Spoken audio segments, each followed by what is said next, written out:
बिस्मिल्लाहिर्रहमानिर्रहीम। अस्सलाम वालेकुम नाज़रीन, मैं हूं आपका होस्ट अहमद फवाद। एक बहुत बड़ी ब्रेकिंग न्यूज़ के साथ आज की व्लॉग में आप खिदमत में हाजिर हुआ हूं जी।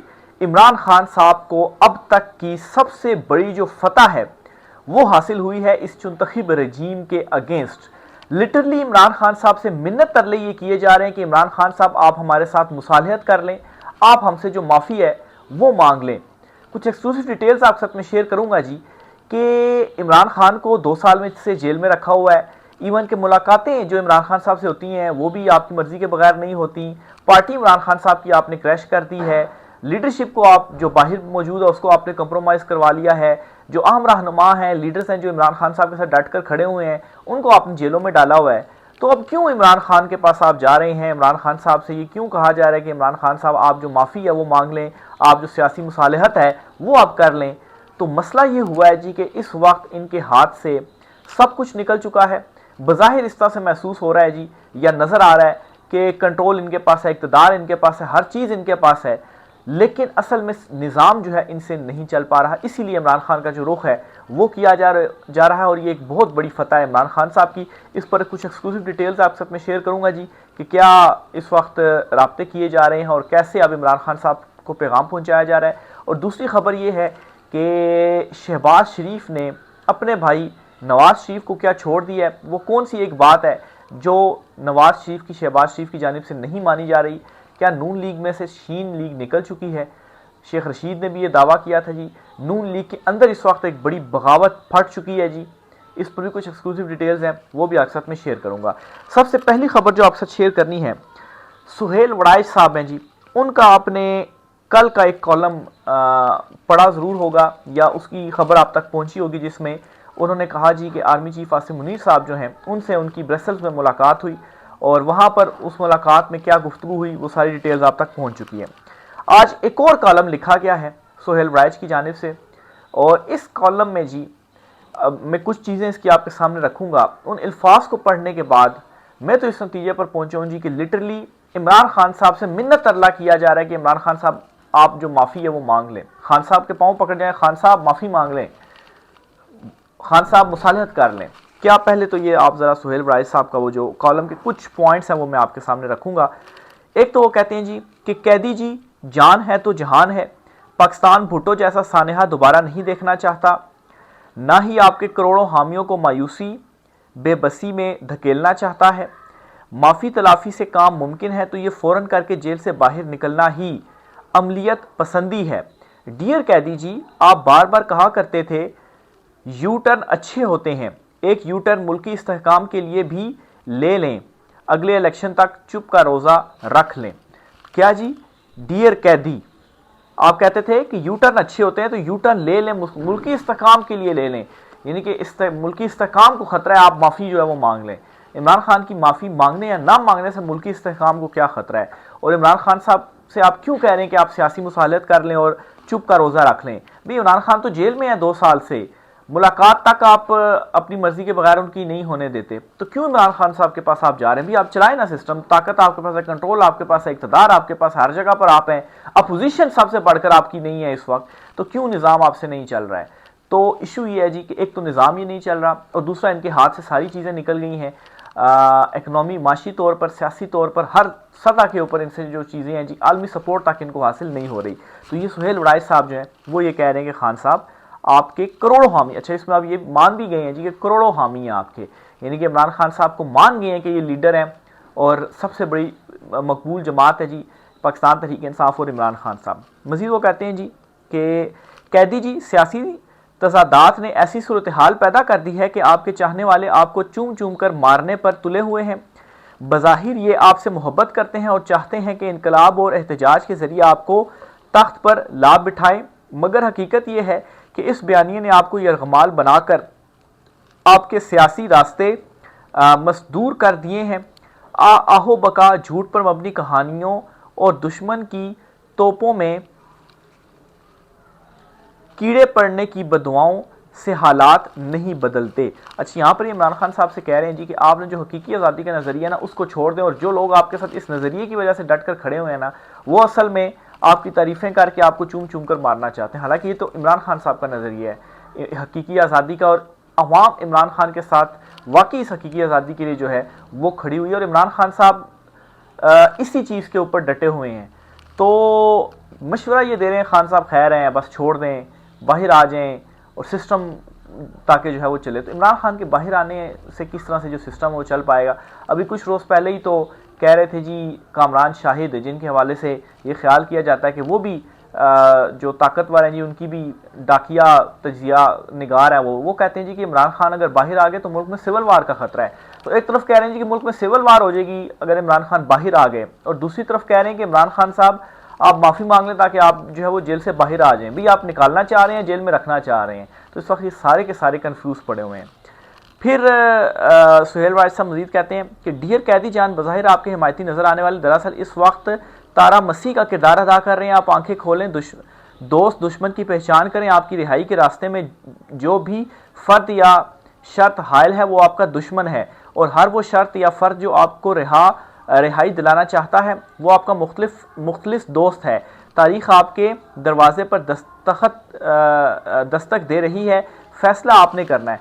अच्छा, ये कह रही है कि दोस्त हैं जो आपको कहते हैं कि आप रिहा हो जाएं, डील दे दें और माफ़ी मांग लें, लेकिन वो लोग जो आपके साथ इस वक्त डट कर खड़े हुए हैं, यानी कि यास्मीन राशिद हो गई, शाह महमूद कुरैशी हो गए, एजाज चौधरी हो गए, ये जो लोग हैं ये इमरान खान के साथ खड़े हुए हैं ना, तो इनकी बातें आप नहीं माने।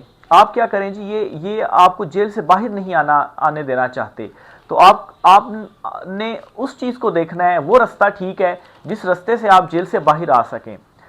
तो वो रास्ता ये जी कि आप माफ़ी मांगें। तो लिटरली ये सुहेल वारिस साहब अपने कॉलम के अंदर जो है वो मिन्नत तरले कर रहे हैं इमरान खान की, इमरान खान साहब माफ़ी जो है वो आप मांग लें। और इमरान खान साहब तो डट कर खड़ा भी, इमरान खान क्यों माफ़ी मांग ले और आप क्यों इमरान खान से मुसालियत या माफ़ी मंगवाना चाहते हैं। भी ठीक है, सिस्टम चल रहा है तो चलाए ना फिर सिस्टम को। असल में ये मसला पड़ गया है कि ना आलमी सपोर्ट मिल रही है और इंटरनली भी जो मामलात हैं, जो सूरत हाल है वो बिगड़ती जा रही है। ये जो चुनतखीब हुकूमत है, नाअहलों का टोला ये निकला है, करप्शन पे करप्शन हो रही है। दिहाड़ियाँ जो है वो इस वक्त लगी हुई हैं जिनके पास ताकत है, और गरीब जो आवाम है वो मज़ीद गरीब होती जा रही है। उनके हाथ से जो चीज़ें हैं जी, यानी कि 2 वक्त की रोटी भी इस वक्त बहुत सारे लोगों के लिए खाना मुहाल हो गया है जी। तो ये एक बहुत बड़ी फतह इमरान खान साहब की इस तरह से है जी कि इमरान खान ने जेल में बैठ कर इस सारे सिस्टम को, अडयाला जेल जो है वो ले आए हैं, और इमरान खान साहब सबको अपने कदमों में ले आए हैं। और ये चीज़ें इसी तरह से चलती रही ना तो ये बेशक सख्तियाँ करते रहे इमरान खान साहब के ऊपर। वो एक बड़े मज़े की, मैं किसी ने ट्वीट की थी, मैं पढ़ रहा था कि वो वक्त दूर नहीं है कि जब ये सारे लाइन में खड़े होंगे इमरान खान साहब से माफ़ी मांगने के लिए, इमरान खान साहब से माफ़ी मांगने के लिए ये लाइन में खड़े होंगे, और इमरान खान हंस कर तो आगे चलेगा। तो देखें जी अब ये जो वक्त है वो कब आता है, लेकिन एक बहुत बड़ी फतह मैं एटलीस्ट समझता हूँ जी इसको। दूसरे नंबर पर जी सुहेल वारिस साहब जो हैं उनको भी आज ज़रा थोड़ा एक्सपोज किया गया है। एक तो इनको कहा गया जी कि ये डाकिया कालम निगार हैं जी, और दूसरा जी इनका 2019 का एक आर्टिकल BBC पे जो उन्होंने लिखा था वो ये किस्मत खान साहब है जी ये निकाल कर लाए हैं। और उस वक्त भी इन्होंने जनरल फैज़ हमीद जो हैं और उस वक्त के जो आर्मी चीफ थे जनरल बाजवा साहब, उनकी बड़ी जो तारीफ़ें थी वो लिखी थी, और कहा था जी कि इनका भी 10 साल का कोई प्लान है और 10 साल के अंदर आप देखेंगे मुल्क तरक्की कहाँ पे करता है। और आज ये मौजूदा आर्मी चीफ साहब के हवाले से भी इसी तरह के जो कॉलम है वो लिख रहे हैं। यानी गोया ये कि हर दौर में जो भी ताकतवर हुआ है तो सुहेल वारिस साहब का जो कलम है वो उन्हीं की कसीदा गोई में ही जो बातें हैं वो लिखता है। ऐसा महसूस होता है कि सियासी, ये सुहेल वारिस साहब का उस टाइम का 2019 का मैं आपको ये पढ़कर सुना रहा हूँ। ऐसा महसूस होता है कि सियासी अदम इस्तेकाम और माशी सवाल को रोकने के लिए तसलसल की पॉलिसी को अपनाया गया है। जनरल बाजवा की टर्म में तोसी व तसलसल दहशतगर्दी के मुकम्मल खात्मे और सरमायाकारी के फ़रोग़ में मदद मिलेगी। जनरल बाजवा 2022 में जब 6 साल आर्मी चीफ रहने के बाद रिटायर होंगे तो पाकिस्तान एक मुस्तहकम मुल्क बन चुका होगा। ये कह रही 2022 में पाकिस्तान एक मुस्तहकम मुल्क बन चुका होगा, और अभी भी अपने कॉलम में ये लिखते हैं कि 10 साल के बाद पाकिस्तान जो है वो तरक्की करेगा और मुस्तहकम हो जाएगा। ये सुहेल वारिस साहब लिखते हैं। तो सुहेल वारिस साहब 2022 तो गुजर चुका है, अभी तो 25 है, तो पाकिस्तान बन गया मुस्तहकम, अभी तो और भी नीचे चला गया है। इनकी पॉलिसियों के तसलसल को जारी रखने के लिए इनके करीब तरीन साथी जनरल फैज़ हमीद 4 सीनियर तरीन जर्नलों में शामिल होंगे, और अगर इन्हें भी इसी तरह 6 साल यानी 2028 तक बतौर अगले army chief of army staff अपनी पॉलिसी तसलसल से जारी रखने का मौका मिलता है तो पाकिस्तान भी मलेशिया, हांगकांग और चीन के मॉडल की तरह फ़ायदा उठाकर और तरक्की के 12 साल गुजार कर नई मंजिलों की तरफ गामजन हो चुका होगा।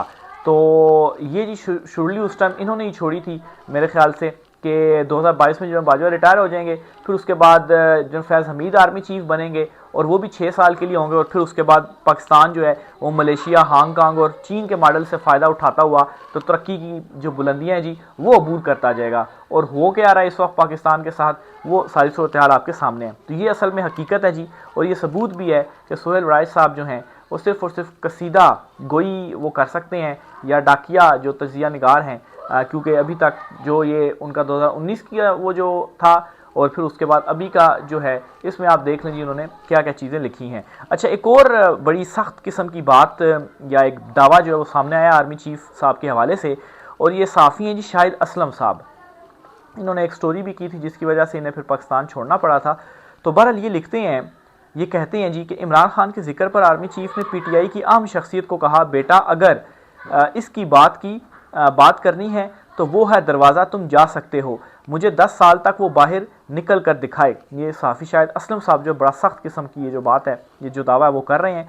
इमरान खान का जिक्र आने पर आर्मी चीफ निजी गुफ्तगू में गुस्से में आ जाते हैं। इमरान खान से मुतल्लिक इंतहाई काबिल एतराज़ अल्फाज का चुनाव करते हैं। मैं वो अल्फाज बता नहीं सकता जो इमरान खान साहब से मुतल्लिक इस्तेमाल किए जाते हैं। तो ये जी एक और अब नया जो कट्टा है जी वो खुल गया है, और इस टाइम पे काफ़ी सोशल मीडिया के ऊपर भी ज़ेर बहस जो है वो बना हुआ, और इसको इस तरह से जो है वो बताया भी जा रहा है जी कि ये बड़ा जो दावा है जी सहाफ़ी हैं जी शायद असलम साहब उनकी जानिब से किया गया है। अगली खबर जो आपके साथ शेयर करनी है जी वो नवाज़ शरीफ और शहबाज शरीफ के हवाले से है।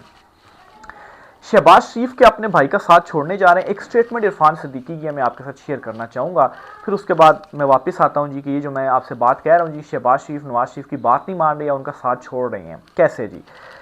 इरफान सिद्दीकी साहब ने क्या लिखा है, वो कहते हैं जी कि नवाज शरीफ अगर शहबाज शरीफ को कहें कि हुकूमत तोड़ दो तो वो हुकूमत को तोड़ देंगे। नवाज शरीफ कोई बयान नहीं देते ताकि शहबाज शरीफ अपनी सोच से काम करें, लेकिन जिस दिन नवाज शरीफ ने कोई फैसला कर लिया तो वही होगा जो नवाज शरीफ कहेंगे। अच्छा, ये बात अब कहने की ज़रूरत क्यों पड़ रही है, ये क्यों इरफान सिद्दीकी साहब ये बात कह रहे हैं, थोड़ा सा हम डॉट कनेक्टिंग करते हैं, चीज़ों को समझने की कोशिश करते हैं। देखें, शहबाज शरीफ इस वक्त वज़ीर आज़म है और ये बात पहले भी कही जा सकती थी। सवाल ये है कि इस टाइम पर यह बात क्यों कही जा रही, ख़ास तौर पर असम्बलियों को तोड़ने के हवाले से, कि नवाज शरीफ शहबाज शरीफ को कहेंगे तो शहबाज शरीफ तोड़ देंगे। यानी कि ये चीज़ बताने की कोशिश की जा रही कि शहबाज शरीफ की कोई वैल्यू नहीं है नून लीग में, Nawaz Sharif all in all है, और जो कुछ वो कहेंगे शहबाज शरीफ वो करते ही करते हैं, लाजमी करते हैं।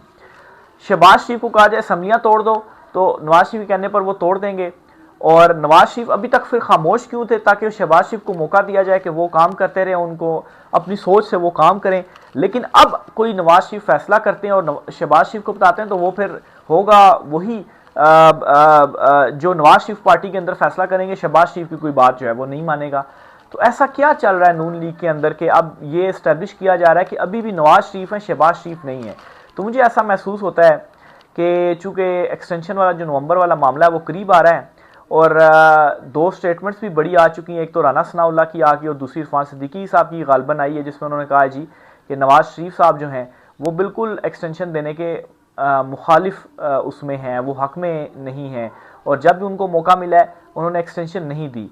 तो क्या ये बात है जो नवाज शरीफ की शायद नहीं मानी जा रही और ये पैगाम पहुँचाया जा रहा है, या अंदर खाने नून लीग के अंदर डिस्कस हो रहा है और ये बताया जा रहा है जी किसी और को कि आप शहबाज शरीफ के ऊपर तो तकिया करके बैठे हुए हैं, इसी वजह से शायद आपने शहबाज शरीफ को पीएम बनाया, नवाज शरीफ को नहीं बनाया। लेकिन पार्टी के अंदर जो नवाज शरीफ का फैसला होता है वही फैसला होता है। अभी तक तो आपने पीएम बना दिया नवाज शरीफ को, बाकी मामलात भी चल रहे हैं, वो इसलिए चल रहे हैं कि नवाज शरीफ खामोश हैं। तो नवाज शरीफ जो हैं जिस दिन उन्होंने कोई फैसला कर लिया तो वो शहबाज शरीफ को हुक्म करेंगे तो शहबाज शरीफ असम्बलियों से भी हट जाएंगे, असम्बलियाँ भी तोड़ देंगे, और फिर कोई उन्होंने फैसला किया तो शहबाज शरीफ फिर वही करेंगे। तो मैं ये समझता हूँ कि ऐसा बिल्कुल भी नहीं होगा। शहबाज शरीफ को जो लाने वाले हैं वो उन्हीं का ही जो फैसला या हुक्म है वो मानेंगे। बहरहाल नून लीग के अंदर एक ये बड़ी जो बगावत है जी वो फट पड़ी है, देखें इस पर आगे मामला जो है वो किस तरफ जाते हैं। तो ये जी आज की कुछ आम तरीन तफसीलात थी। इस हवाले से आपकी भी जो राय है कमेंट बॉक्स में ज़रूर कीजिएगा। इजाज़त दीजिए, अल्लाह हाफिज़।